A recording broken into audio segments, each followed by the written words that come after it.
Hey subscribers, welcome back. This video is looking at common factors and co-prime numbers. So we'll do a quick example first before we get to the definition.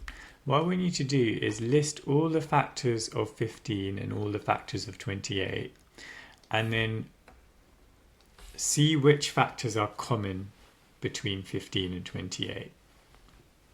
So pause the video and have a go, and I'm now going to work through this. So for 15, we can do this list as just by doing factor pairs. So 1 times 15, 3 times 5. So the factors of 15 are 1, 3, 5, and 15. And then for 28, if we do a list for that, that's going to be 1 times 28, 2 times 14, 3 doesn't go, 4 times 7, 5 doesn't go, 6 doesn't go, 7 is going to repeat, so this is going to be 1, 2, 4, 7, 14, 28. Now, are there any factors in common? So we can see that 1 is common to both, and then if you look down the rest of the list, there's nothing else in common. And this is actually going to be what we call a pair of co-prime numbers. Now, see if you can find 5 other pairs of numbers where 1 is the only common factor. Pause the video and have a go. You're going to obviously have to self-check that by yourself. And we're going to get to another example using the same numbers. I'm going to look at 15 and 28, and I'm going to decompose them using upside down bus stop method. So for 15 and 28, let's do a prime factor decomposition. And again, we're going to look for any common factors. Now, we know that it's only going to be 1, but this is just another way to do it. So 15 divided by 5 is 3, divided by 3 is 1, so 15 is 3 times 5. And 28 divided by 2 is 14, divided by 2 is 7, and divided by 7 is 1. So 28 can be written as 2 times 2 times 7. And again here you can see we can't make numbers that match. So in this case there's no other common factor other than 1. So the definition, to get to the point, is co-primes are a set of numbers, so it doesn't have to be just 2 numbers, it might be more than 2 numbers, that do not have any common factors other than 1. So 15 and 28 are a nice example of co-prime numbers because the only common factor is 1. So jot that down if you need to make a note of it, and we'll do a quick fill in the blanks. So here's an example of a fill in the blanks here where you are going to list the factors in these blanks here, list the common factors, and then decide whether it's prime or not co-prime. So do that for both of these examples here. Pause the video and then I'm going to show you the answers.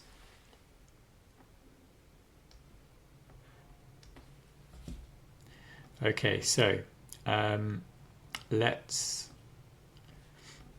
show the answers. So for 21 we can see these are the factors, and 22 those are the factors, and we can see the only common factor here is 1, there's nothing else. So 21 and 22 are co-prime. For 21 again, same factors listed here, but for 24 we've got a few more factors. Now let's see what we have in common here.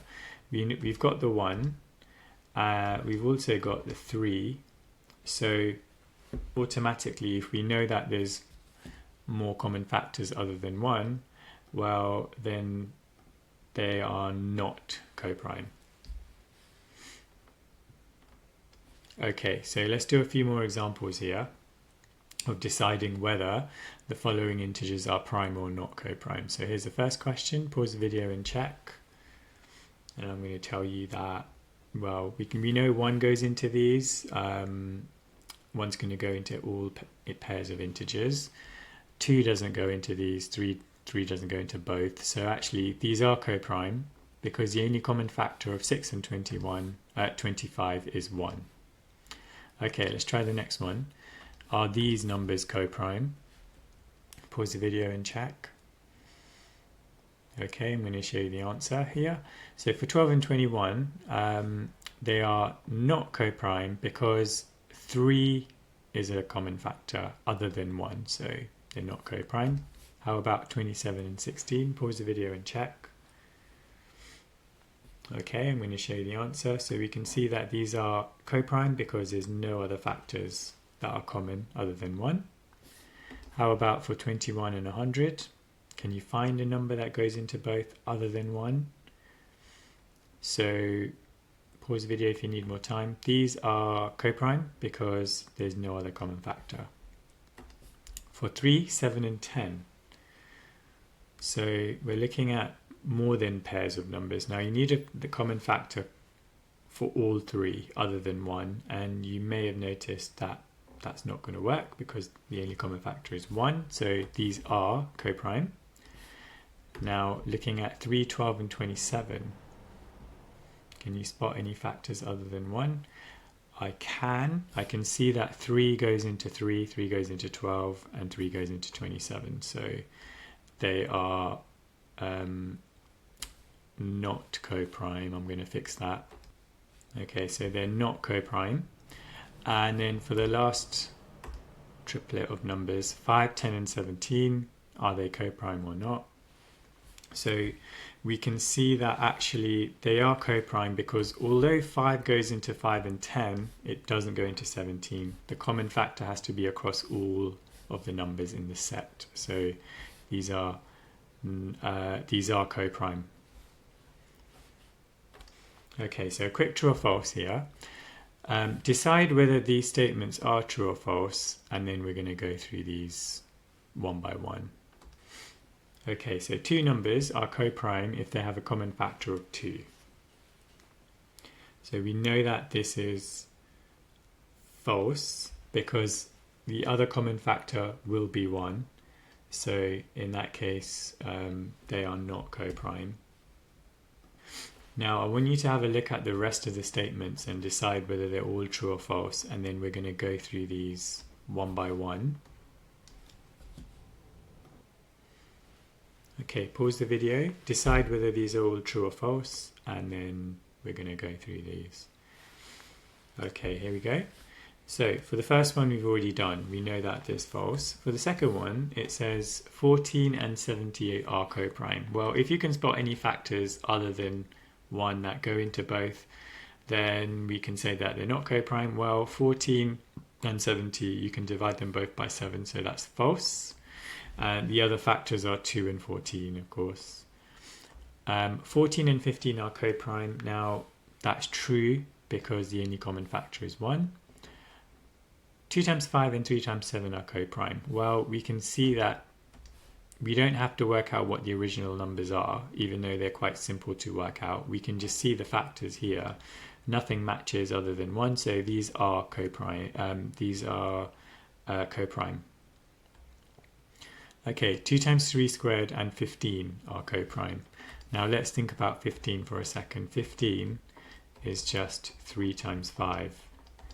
Now if you've got a factor of 3 here, we happen to have it twice, and a factor of 3 here, we can see that in this case they are not co-prime because the common factors are 1 and 3. Okay, 3 integers can be co-prime. Is it possible? You may have come up with a few examples, and yes, the answer is yes, we can get 3 numbers which are co-prime. A really basic example is 1, 2, 3. There is no common factors to these other than 1. And they're all 3 integers. They don't have to be next to each other either. So for example, 1, 2 and 5 would also be co-prime with each other. Okay. All pairs of prime numbers will always be co-prime. So that, knowing prime factor decomposition, we know that that has to be true because, for example, 17 can only be written as 1 times 17. 13 can only be written as 1 times 13, and so on. So if you pick any pair of prime numbers, the only common factor is always going to be 1. So that's true. Consecutive numbers are also always co-prime. Well, 1 and 2, we can see that the consecutive numbers are numbers that are one after the other. So 1 and 2 is an example, 15 and 16 is an example, and so on. This is always true as well, and we can look into that in a later video. Okay, so I hope that was useful. It was just a brief introduction into what coprime numbers are. They're just numbers that have an 1 as their only common factor, and it doesn't have to be pairs. It can be 3s, 4s, any set of numbers where the highest common factor is 1. Okay, I'll see you in the next video. Hit subscribe, smash the like button. That's what I always do, and they never catch me. Ain't nobody gonna catch me. Because you're too streetwise? Yup.